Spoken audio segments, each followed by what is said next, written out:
শতাধিক প্ৰতিযোগীৰ অংশগ্ৰহণেৰে বোকাজানত অনুষ্ঠিত হয় dancing souls solo dance championship season 1। 16 March তাৰিখে বোকাজান ক্ৰীড়া সন্থাৰ খেলপথাৰ প্ৰেক্ষাগৃহত ডান্সিং সোলছ ষ্টুডিঅ' ঋতুকত অনুষ্ঠিত কৰা প্ৰথম বাৰ্ষিক সোলো নৃত্য প্ৰতিযোগিতাত বিভিন্ন প্ৰান্তৰ শতাধিক প্ৰতিযোগীৰ অংশগ্ৰহণেৰে প্ৰতিযোগিতাসমূহ সফল সামৰি পৰে।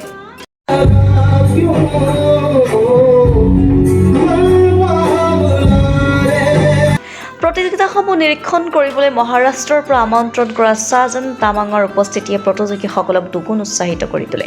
ইয়াৰ উপৰিও নৃত্য প্ৰশিক্ষক থমাছ বসুমতাৰীয়ে প্ৰতিযোগীসকলৰ নৃত্য উপভোগ কৰি পঞ্চমুখে শলাগ লয়। কিয়কি এনেকুৱা ডাঙৰ ডাঙৰ প্লেটফৰ্মবিলাক এতিয়া আমাৰ নতুন প্ৰজন্ম যেনেকৈ ডান্সিং সোল ষ্টুডিঅ'ই আনি আছে আৰু তাত আহি ইয়াৰে এটা মানে পাৰ্ট হ'বলৈ পাই বহুত মানে ভাল লাগিছে। আৰু এতিয়ালৈকে আমি যিমানখিনি কণ্টেষ্টেণ্ট দেখিছোঁ খুবেই টেলেণ্টেড আৰু আগলৈ চাওঁ এতিয়া কি হয়। এতিয়াও কম্পিটিশ্যন চেছ হোৱা নাই, লেটছ চি। প্ৰথম কথাটো মই আপোনালোকৰ মিডিয়া থ্ৰুদি মই এটা আমাৰ যিসকল মানে গাৰ্জেনসকল আছে তেওঁলোকলৈ এটা ৰিকুৱেষ্ট, কিয়কি আমি এতিয়া দেখি আছোঁ এতিয়া যোনবিলাক মানে এইটো যোনটো টাইমত সৰু সৰু ল'ৰা ছোৱালীবিলাকে অকণমান কান্দিলে বা কিবা কৰিলে মোবাইলটো দি দিওঁ আমি। আমাৰ টাইমত সেইটো হোৱা নাছিলে। আমি কি কৰিছিলোঁ, আমি ফিল্ডত গৈছিলোঁ, খেলিবলৈ গৈছিলোঁ বা আমি ক'ৰবাত কিবা এটা হৈছে বুলি গম পালে আমি তাত শিকিবলৈ গৈছিলোঁ।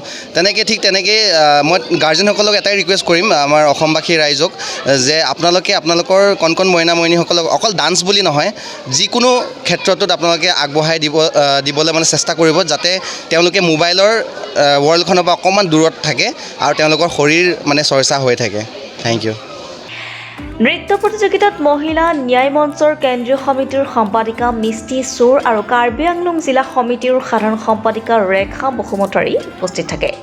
উক্ত নৃত্য প্ৰতিযোগিতাসমূহ উপভোগ কৰিবলৈ প্ৰায় 5 শতাধিক দৰ্শক উপস্থিত থকা পৰিলক্ষিত হয়।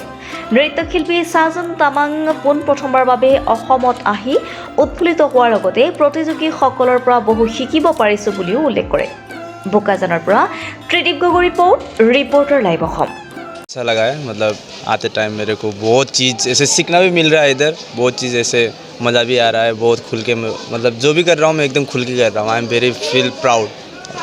नहीं, this is my first time in Assam, ये मेरा पहली बार है और मैं बहुत ऐसे ग्रेटफुल भी इधर आ पाया मैं। एंड थैंक्स टू प्रिंस साथ मतलब दोस्ती है तो उसको एकदम थैंकफुल बोलना चाहता हूँ कि मेरे को इतना भरोसा करके इधर बुलाया।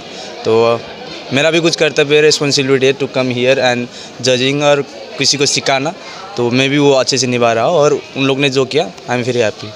अभी तक जो भी देखा है मस्त, सबका एकदम इनर्जेटिक है, सब लोग कर रहे हैं अच्छा, उन लोग अपना दे रहे हैं, 100% दे रहे हैं और वही चीज़ मेरे को अच्छा लग रहा है, क्योंकि काफ़ी लोग 100% दे नहीं पाते पार्टिसिपेट के लिए। सो पार्टिसिपेट के लिए वही बोलना चाहता हूँ कि कीप डांसिंग, कीप लर्निंग और अच्छे से करना सब चीज़ बस। अब मैं IVD सीज़न 4 में था, जो मैं ऑडिशन पार करके मेगा ऑडिशन तक था, तो उस टाइम का एक्सपीरियंस बहुत ग्रेटफुल था और आई एम वेरी हैप्पी कि उस टाइम से मैं वो कारण से मैं इधर हूँ अभी, तो आई am very happy. Thank you. Reporter live.